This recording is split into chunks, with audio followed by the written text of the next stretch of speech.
Maintenant, ce qui va nous intéresser, c'est d'utiliser Active Directory pour configurer les ordinateurs du pirate et du CEO afin qu'on ait le niveau de log maximum.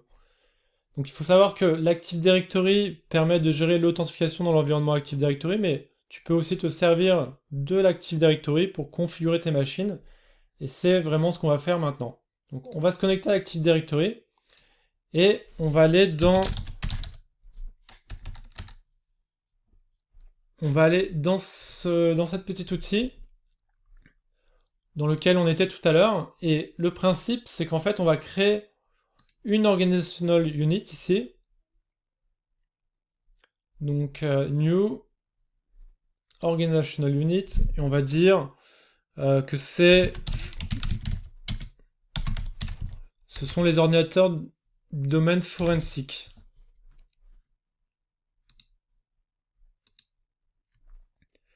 Et là, en fait, on va prendre ces ordinateurs-là, qui étaient là. En fait, quand ils sont dans ce conteneur-là, on ne peut pas les configurer. Par contre, si on les sélectionne et qu'on les met dans ce conteneur-là, on va pouvoir les configurer. Donc, on va pouvoir appliquer une group policy dessus. Et cette group policy, en fait, permet de forcer des configurations sur ces ordinateurs. Donc, c'est exactement ce qu'on va faire. Donc, on va taper ici group policy management. Et en fait, là, on retrouve notre ordinateur, notre organizational unit dans lequel il y a nos ordinateurs. Et justement, on va créer une group policy à ce niveau-là. Donc on va dire que c'est une audit policy forensic.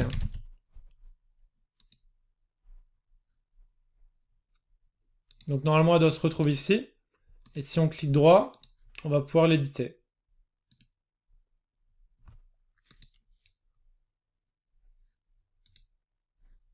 Donc ce qui nous intéresse, nous, c'est d'activer toutes les configurations liées à l'audit. Donc on va dans les local policy, dans les audit policy, et ici on va tout activer. Donc on double-clique et on active tout.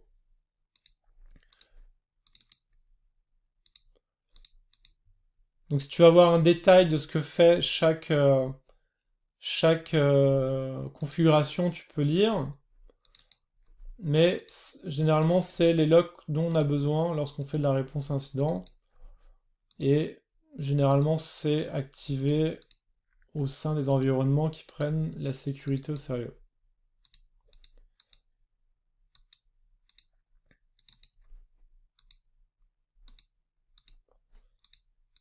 Donc on applique à chaque fois.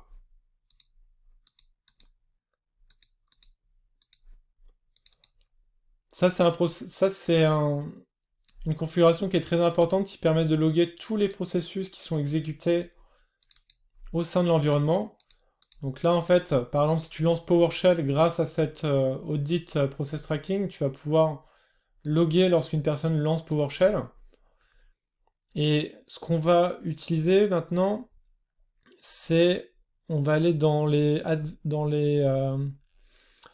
administrative templates et justement on va activer le recording des lignes de commande qui sont tapées lorsque un process est lancé.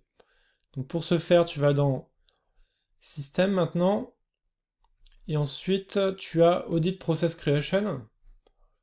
Donc là, on va Enable, on va activer le logging des process lorsqu'un process est lancé. Donc, on est bon. Et maintenant, ce qu'on va faire, c'est on va configurer des Advanced Audit Policy qui sont exactement les mêmes qu'il y a ici. Mais en fait, il faut savoir qu'avec Windows, des fois, il peut y avoir quelques bugs. Donc c'est bien de configurer tes Audit Policy ici et aussi de te les configurer ici. Comme ça, tu es sûr qu'elles sont bien prises en compte. Donc, on va activer ces policies qui sont simplement les mêmes, mais de manière un peu plus détaillée de ce qu'on voyait ici. Donc là, on va loguer toutes les connexions NTLM, toutes les connexions Kerberos.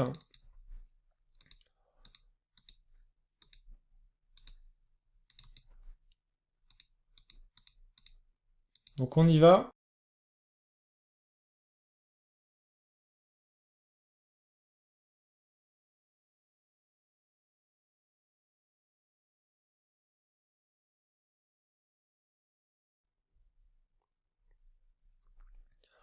Donc voilà, on vient juste de finir de configurer cette partie-là. Ce qui nous reste ici maintenant, c'est de faire en sorte que s'il y a des paramètres ici qui sont meilleurs que des paramètres qui sont ici, on va les activer. Donc pour ce faire, on va dans les Security Options. Et là, il y a Forced Audit Policy Subcategory Settings to override Audit Policy Category Settings. Donc on va activer ça.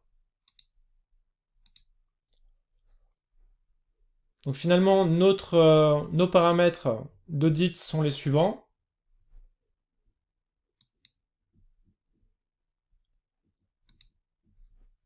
Ici, on a changé ici à Enable. Ensuite, dans tout ce qui est Advanced Audit Policy, on a configuré ça.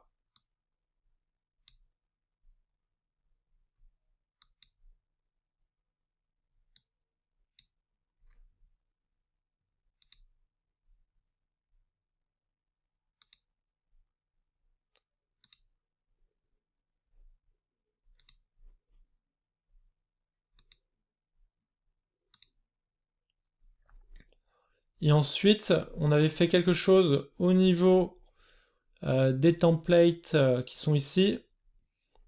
Donc à System. Et ensuite, Audit Process Creation. Et on avait, c'était ça à Enable. Donc une fois que tout ça est fait, en fait, on va pouvoir revenir ici et cliquer sur Enforced. Donc cette policy sera enforcée sur les ordinateurs qui sont dans cette Organization Unit. Donc ce sont ces ordinateurs-là. Mais ce qui nous manque, c'est maintenant aussi d'activer ça sur l'Active Directory qui est ici. Donc pour ce faire, on va cliquer sur Domain Controller. Et là, on va cliquer sur Link an Existing GPO. Et là, on va prendre notre Audit Policy Forensic. Et voilà, donc là, elle est appliquée. Donc maintenant, l'idée, c'est que toutes les 10 minutes, tes ordinateurs vont prendre les nouvelles configurations qu'elles doivent appliquer. Si tu veux aller un peu plus rapidement, je te conseille de redémarrer tes ordinateurs et ensuite d'éventuellement redémarrer ton serveur Active Directory pour être sûr que tout fonctionne bien.